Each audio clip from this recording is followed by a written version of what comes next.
Yo soy Pablo Emilio Escobar Gaviria. Haciendo negocios, así que pues fresco. Ustedes eligen plata.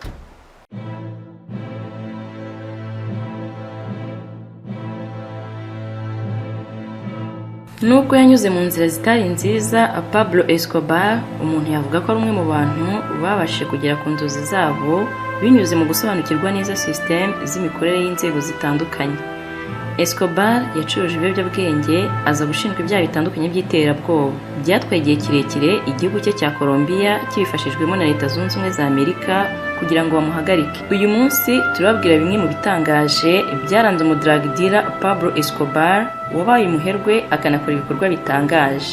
Muri kumwe nanjye niwe mugeni Clarisse, ikaze.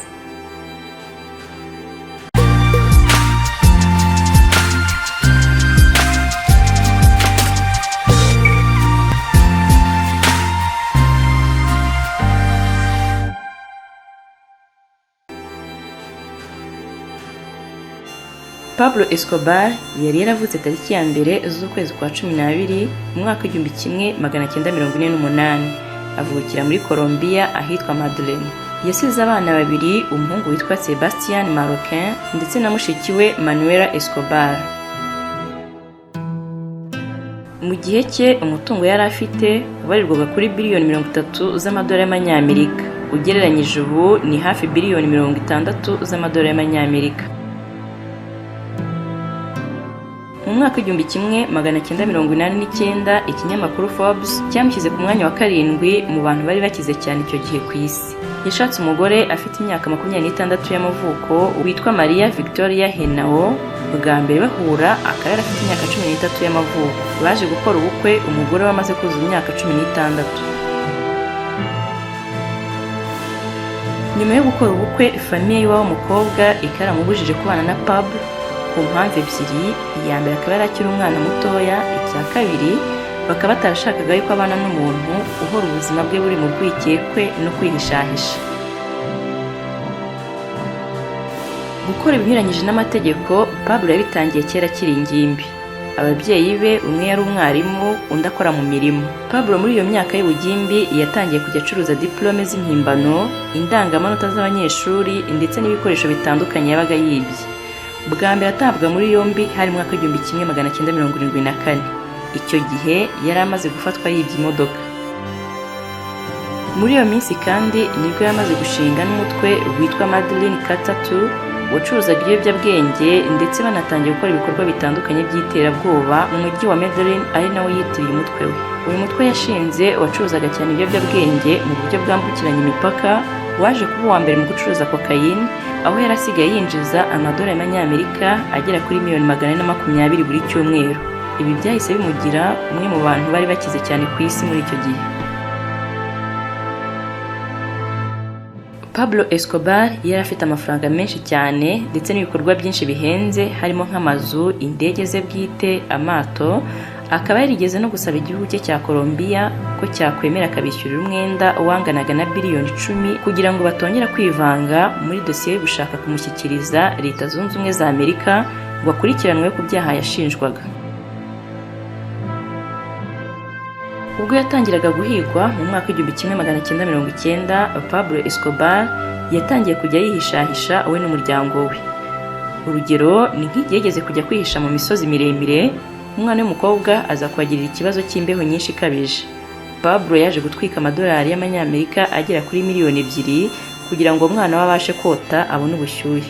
Kubera gushakishwa cyane buri myaka 2, Pablo Escobar n'umuryango we byabaga ngombwa ko bimukira ahandi hantu. Pablo yatunze ibintu byinshi cyane kandi by'agaciro. Ubwo Leta ya Colombia yafatiraga imwe mu mitungo ye, yafatiriye inzu zigera ku 141, indege 142, helikopteri 20 ndetse n'amato 32. Yigeze gushaka kwiyamamariza kuba depite. Icyo gihe Pablo Escobar yifashishije abaturage bo mu gace kitwa Moravia maze abubakira amazu agera ku 1000, ikibuga cy'umupira w'amaguru ndetse n'amavuriro. Hari mu myaka ya za 80. Abikora agamije ko bazamuha amajwi ubwo azayiyamamariza kuba umudepite. nubwo yari afite amafaranga menshi ariko nawe ntiyigeze abasha kuyakoraho uko abishatse. Pablo kubera gucuruza ibiyobyabwenge n'ibindi byaha bitandukanye by'iterabwoba yari akurikiyeho, amafaranga ye ntabwo yajyaga ababika mu mabanki. Akenshi yayatabaga mu myobo ahantu hagiye hatandukanye, mu mirima cyangwa se mu matiyo. Mu mwaka w'igihumbi kimwe magana cyenda mirongo icyenda na rimwe ubwo Pablo Escobar yari arimo gushakishwa kandi icyemezo kiri hafi gufatwa ko yahita yoherezwa muri Leta Zunze Ubumwe za Amerika mu nkiko zaho, ku bwumvikane Pablo yumvikanye na perezida wa Colombia w'icyo gihe Cesar Gaviria, yiyemerera kumanika amaboko yishyikiriza leta nyuma yo kwemererwa ko atazoherezwa. Icyo gihe nibwo yahise asaba leta ya Colombia ko yamureka akiyubakira gereza yumva yifuza, ubundi akayijyamo ibyaje gukorwa. Yubatse gereza irimo buri cyose yifuzaga ahantu mu ishyamba hitegeye, ku buryo yakoreshaga jime mu kureba umuvogerera inzu. Iyi nzu ya gereza yari yarise Le Catedral cyangwa se Hotel Escobar cyangwa Club Medellin, yari ifite akabari, ikibuga cy'umupira w'amaguru, jacuzzi n'icyumba bamuzaniragamo indaya. Iyi gereza kandi niwe wihitiyemo abazamurinda, abenshi bari mu bambari be kuko banakomeje ibikorwa bitandukanye by'ubucuruzi nubwo batasohokaga. Gusa hari abavuga ko nubwo Pablo Escobar yari yemeye kumanika amaboko akemera n'igihano, ariko yabikoze ku mupango we kuko hari andi matsinda y'abacuruzi b'ibiyobyabwenge bari bamaze iminsi bamuhiga ngo bamwice. Itsinda rye ryacuruzaga ibiyobyabwenge cyane cyane kokayine rya Medellin Cartel ryasenyutse mu mwaka w'igihumbi kimwe magana cyenda mirongo icyenda na gatatu, ariko ryari rifite amashami ahantu hatandukanye nko mu gihugu cya Colombia, muri Florida muri Leta Zunze Ubumwe za Amerika no mu mujyi wa Mexico.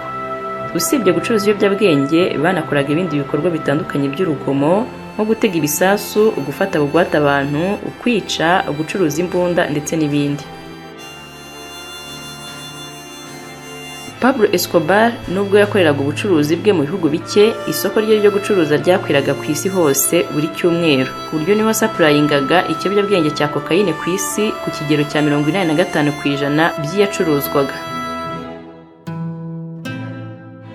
Pablo niwe wateze igisasu mu ndege Avianca Flight 203 igwamo abantu bagera mu 100. Icyo gihe bivugwa ko yakekaga ko harimo Cesar Gaviria warimo kongera kwiyamamariza kuyobora igihugu cya Colombia, abandi bakanavuga ko yaketse ko harimo umwe mu bo mu itsinda bari bahanganye. Ubariyemo n'imitungo ye yagiye ibonwa nyuma y'urupfu rwe, Pablo Escobar niwe mucuruzi wa drogue w'umukire w'ibihe byose, aho umutungo we warirwa kuri biliyoni 56 z'amadolari y'amanyamerika.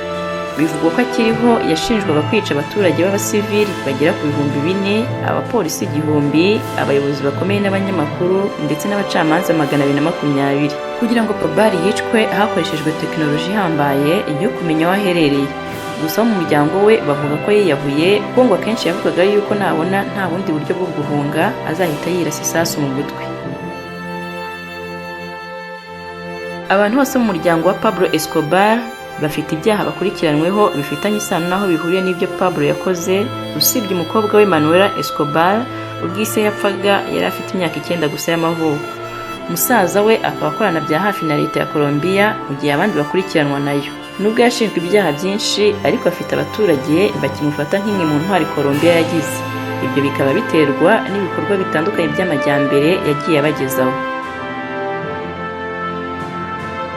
Pablo Escobar, umudrag dealer wamenyekanye cyane, yapfuye yaraye yujuje imyaka 44 y'amavuko, arashwe na polisi y'igihugu cye cya Colombia. Bamurashe mu mutwe bamusanze mu rugo. Ngo ni operation yatwaye amamiliyari kugira ngo igerweho. Ibikaba twongeye tubashimire abakunzi mwese b'ibiganiro byacu nk'ibisanzwe, naho utaha.